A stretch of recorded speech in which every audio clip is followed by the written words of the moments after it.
भर्तृहरीस दत्तात्रेयाचे दर्शन, हातपाय तोडलेल्या शशांकर राजाच्या पुत्राची व गोरक्ष मच्छिंद्रनाथाची भेट. पूर्व इतिहास. गोरक्षनाथ भर्तृहरीस घेऊन गिरिनार पर्वतावर दत्तात्रेयाकडे गेल्यानंतर तेथे तो 3 दिवसपर्यंत राहिला. मग दत्तात्रेयाची आज्ञा घेऊन गोरक्षनाथ मच्छिंद्रनाथाकडे जावयास निघाला.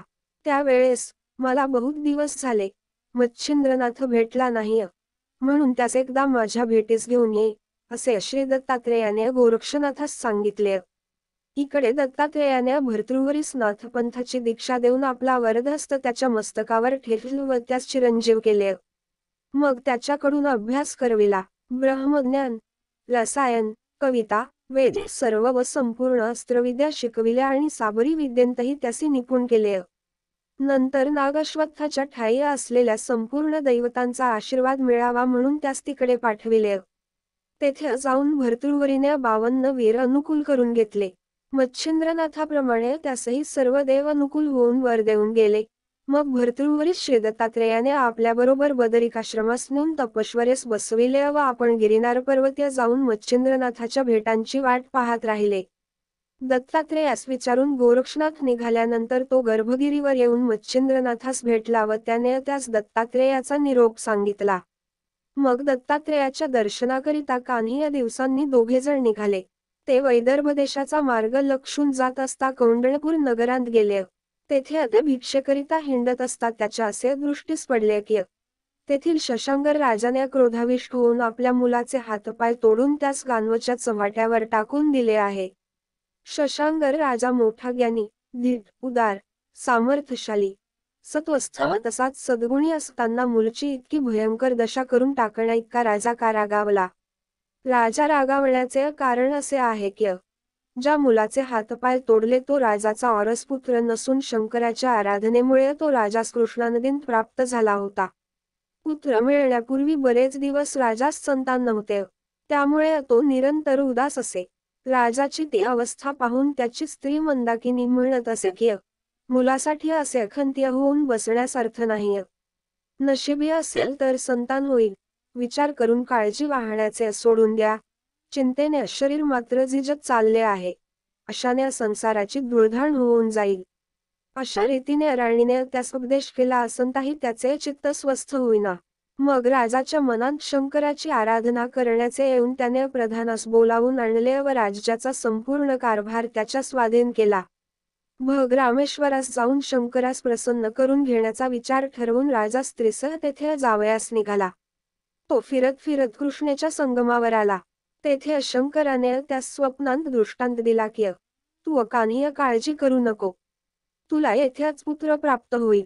कृष्णा व तुंगभद्रा यांच्यामध्ये माझे वास्तव्य आहे. समागमे पार्वतीही आहे. तरी तू आमची पूजा येथे नित्य करीत जा. याप्रमाणे दृष्टांत झाल्यानंतर तो संगमावर मित्रेडोहात पाहू लागला असता तेथे एक जुनाट लिंग त्याच्या दृष्टीस पडले. त्याची राजाने मोठ्या समारंभाने अर्चा करून प्राणप्रतिष्ठा केली. हाच रामेश्वर आहे अशी त्याची निष्ठा जडली. मग तेथे दर्शनासाठी पुष्कळ लोक नित्य जाऊ लागले व जय जय शिव संगमेश्वर असे बोलू लागले. राजा संगमेश्वरी नित्य पूजा करून त्यावर निष्ठा ठेवून कालक्रमित राहिला. तेथून नजीकच्या भद्रसंगम गावात मित्राचार्य या नावाचा एक विप्र राहत होता. त्याच्या स्त्रियेचे नाव उषरेऊ. ती मोठी पतिव्रता होती. त्यांसही पोटी कान्ही संतान नव्हते, म्हणून त्यांनीही त्यात संगमेश्वराची, शिवाची आराधना आरंभिली. इकडे कैलासास शंकर कित्येक गणांसह बसले असता सुरोचना नावाच्या अप्सरेस शंकराने बोलावून आणले. ती कैलासास आल्यावर शंकराच्या पाया होऊन नाचावयास व गावयास लागली. परंतु त्यावेळेस शंकराचे प्रसन्न मुद्रा पाहून ती मोहित झाली. यामुळे नाचताना तिच्या तालासुरांत चूक पडली. तेव्हा तिचा सर्व प्रकार शंकराच्या लक्षात आला व त्याने तिला सांगितले, सुरोचने, तुझ्या मनातील हे मी समजलो. तू मनाने भ्रष्ट झाली आहेस, म्हणून भद्रसंगम्य मित्राचार्य ब्राह्मणाच्या पोटी तुला जन्म प्राप्त होईल. शंकराने सुरोचनेस असा शाप देताच ती भयभीत झाली. स्वर्गच्युत होणार म्हणून तिला फारच वाईट वाटले. शंकराशी रथ होण्याचा विचार मनात आणल्याचा हा परिणाम, अशी तिची खात्री होऊन तिला परम दुःख झाले. मग तिने शंकराची स्तुती करून उशाप देण्याकरिता विनंती केली. तेव्हा शंकराने प्रसन्न होऊन सुरोचनेस उशाप दिला की तू आता मृत्यूलोकीय जन्म घे, तुझी मनकामना पूर्ण होण्यासाठी माझा तुला स्पर्श होताच तू स्वर्गेत येशील. याप्रमाणे उषापवाणी निघताच ती तेथून निघाली व मित्राचार्याची स्त्री शरयू हिच्या उदरी तिचा जन्म झाला. शरयू गरोदर होऊन 9 महिने पूर्ण होताच ती प्रसूत होऊन कन्या झाली. ती कन्या मूळची अप्सरा असल्यामुळे तिचे स्वरूप अप्रतिम होते. तीच नाव कदंबा असे ठेवण्यात आले. कदंबा 12 वर्षाची झाली तेव्हा तिच्या बापाने तिच्याकरिता वर पाहण्याचा प्रयत्न चालविला. परंतु लग्न करण्याची तिची मर्जी नव्हती. ती रात्रंदिवस शंकराचे ध्यान करण्यात निमग्न असे. शंकराची पूजा करण्यासाठी आईबाप नित्य जात, त्यांच्या समागमे ती नेमाने जात असे. परंतु ती मोठी होऊन तिला जसे समजू लागले तशी ती एकटी शंकराच्या पूजेस देवालयात जावं लागली. एके दिवशी ती एकटीच शिवालयात गेली होती. त्यावेळी देवळात दुसरे कोणी नव्हते. जय शंकर म्हणून शिवाच्या पाया होऊन मस्तक जमिनीस टेकताच शंकराने आपले प्रत्यक्ष रूप प्रकट केले. तिला पाहताच शिव कामातुर झाला. मग तो तिला धरण्याचा विचार करून धानवू लागला, तेव्हा ती तेथून निसटून पळू लागली. शिवानेही तिच्या मागोमाग धावत जाऊन तिला धरिले. पण शंकराचा स्पर्श होताच ती सुलोचनापूर्ववत अप्सरा होऊन स्वर्गास गेली. परंतु कृत्य फसल्यामुळे शंकराच्या भलतीकडे वीर्यपात होऊन कृष्णा नदीत गेले. पुढे शशांकर राजाने स्नान करून अर्घ्य देण्यासाठी हातात उदक घेतले. पण ते वीर्य हातात आले व राजा सोंजळीत मनुष्यदेहाचा पुतळा दिसू लागला. मग आपणास शंकराने प्रसन्न होऊन योनिसंभ पुत्र दिला असा मनाशी विचार करून अति हर्षाने घरी जाऊन राजाने तो मुलगा मंदाकिनी राणीच्या स्वाधीन केला व तिला समग्र वृत्तांत निवेदन केला. ब्रह्मदेव, शंकर, विष्णू, इंद्र, बृहस्पती यापैकी कोणीतरी हा अवतार घेतला असावा असे त्यास वाटले. मग राणीने आनंदाने त्या स्तनाशी लावताच पान्ह फुटून मुलगा दूध पिऊ लागला. त्याचे नाव कृष्णागर असे ठेविले व रीतीप्रमाणे सर्व संस्कार केले. मग काही दिवस तेथे राहून राजा कौंडण्यपुरास गेला. पुढे कृष्णागराचे वय 12 वर्षीचे झाले तेव्हा त्याचे लग्न करण्याचे मनात आणून राजाने मुलाच्या रूपास व गुणांस योग्य अशी कन्या शोधावयास बरीच मंडळी देशोदेशीय पाठविली. त्या मंडळींनी अनेक स्थळे पाहिली, पण मुलाच्या योग्य मुलगी त्यांच्या पाहण्यात येईना. मग ते सर्व परत कौंडण्यपुरास गेले व त्यांनी सर्व मजकूर राजाच्या कानांवर घातला. पुढे काही दिवसांनी मंदाकिनी राणी मरण पावली. तिच्या वियोगाने राजास परम दुःख झाले. राजाने वर्षश्राद्धापर्यंतचे तिचे उत्तर कार्य केले. पुढे राजास मदनाची पीडा होऊ लागली, पण पुनः लग्न करण्यास त्याचे मन धजेना. शेवटी लग्न करण्याचा निश्चय करून त्याने प्रधानास आपल्याजवळ बोलाविले व त्यास आपला मनोदय सांगितला आणि माझ्या योग्य एखादी मुलगी तुझ्या पाहण्यात आहे काय असे विचारले. तेव्हा प्रधानाने सांगितले की पुरोहिताने बऱ्याच मुलींच्या टिपणांच्या नकला करून आणलेल्या आहेत. त्यापैकी घटीत पाहून कोणत्या मुलीशी जुळते ते पहावे. मग त्याचा विचार करून लग्न जुळविण्यास ठीक पडेल. मग प्रधानाने पुरोहितास बोलावून आणले व मुलींच्या सर्व पत्रिका पाहिल्या. त्यात चित्रकूटचा राजा भुजध्वज ह्याच्या कन्येशी चांगले जमल. ती मुलगी ही अत्यंत रूपवती असून उपवरही झालेली होती. मग ही कामगिरी बजावण्याकरिता राजाने आपल्या प्रधानाला चित्रकूटास भुजध्वज राजाकडे पाठविले. त्याने तेथे जाऊन त्या राजाची भेट घेतली व त्यास सर्व मजकूर कळविला. भुजध्वज राजासही ही गोष्ट मान्य झाली. पत्रिका काढून पाहता कान्ह्य नडण्याजोग्या आल्या नाही. मग त्यास मुलगी देण्याचे त्या राजाने कबूल करताच प्रधानाने पत्र लिहून आपल्या राजाकडे दूत पाठविला.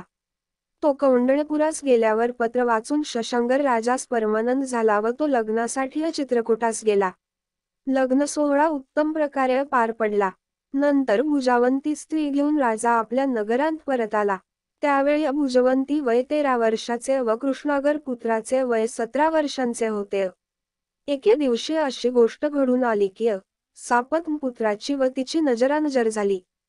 त्यापूर्वी तिने त्यास निरखून पाहिलेले नव्हते. एके दिवशी राजा शिकारीस गेला असताना राजपुत्र वावडी उडवावयास बाहेर पडला होता. त्यास पाहताच भुजावंती कामाने व्याकुळ झाली. मग तिने दासीस बोलावून सांगितले की तो पलीकडच्या घरी वावडी उडवित आहे, त्यास माझ्याकडे घेऊन ये. आज्ञा होताच दासीने कृष्णानराजवळ जाऊन तुला तुझ्या सापत मातेने बोलाविले आहे असा निरोप कळविला. आईने निरोप पाठविला म्हणून राजपुत्र आनंदाने दासीस मागमे भुजावंतीकडे गेला. त्यापूर्वी तो एकदाच तिच्या भेटीस गेला होता. त्यानंतर ही दुसरी भेट बहुत दिवसांनी होण्याचा योग येत असून आपली माता आपणास बोलावून नेत आहे, म्हणून आपले भाग्य उदयास आले असे त्यास वाटू लागले. त्यावेळी भुजावंती रंगमहालाच्या दाराशी त्याची वाट पाहत उभी राहिली होती. इतक्यात दासी कृष्णागरास घेऊन तिकडे आली व राजपुत्रास भुजावंती दाखवून निघून गेली. कृष्णागर सापत नाईजवळ गेल्यावर त्याने आईस नमस्कार केला. परंतु कामाने व्यथित झाल्यामुळे तिने हा आपला मुलगा आहे हा विचार एका बाजूस ठेवून अन्य नजरेने कृष्णागराकडे पाहिल्याने तो मनात दचकला. ती त्याच्याजवळ जाऊन व त्याचा हात धरून, मला या वेळेस भोग देऊन माझा काम शांत कर, असे तिने त्यास उघड सांगितले. तसेच त्याने अवश व्हावे म्हणून तिने 2 शब्द बोलून बराच आग्रह केला. त्यावेळी कृष्णागराने संतापून तिची भीड न धरिता तिला अतिशय फजित केले. तो तिला म्हणाला, तू माझी प्रत्यक्ष सापत्नमाता आहेस. असे असता तू आज मजशीय पापकर्म करावयास प्रवृत्त झालीस. तू काय रानातले जनावर आहेस. स्त्रियांची जात अमंगळ व दुष्ट त्या कसा अनर्थ करून सोडतील, याचा नेम नाही. असे बोलून हात झिडकारून तो पुन्हा पतंग उडवावयास गेला. त्यावेळी कामाने आपला अंमल भुजावंतीवर बसविल्यामुळे ती देहभान विसरली होती. जेव्हा हा आपला सापत्न पुत्र आहे, असे तिच्या पूर्ण लक्षात आले, तेव्हा ती भयभीत होऊन गेली. तिने दासीस बोलावून सांगितले की मघाशी मी तुझ्याकडून जो पुरुष आणविला तो कोणी परका नसून माझाच सावत्र मुलगा होता. यामुळे मोठ्याच अनर्थाची गोष्ट आपल्या हातून घडली आहे. आता तो राजास ही हकीकत सांगेल व ते ऐकल्यावर राजा माझा प्राण घेतल्या वांचून राहणार नाही. त्यास्तव आता विष खाऊन आपणच जीवाचा घात करावा हे चांगले म्हणजे ही घाणेरडी गोष्ट उघडकीस येणार नाही.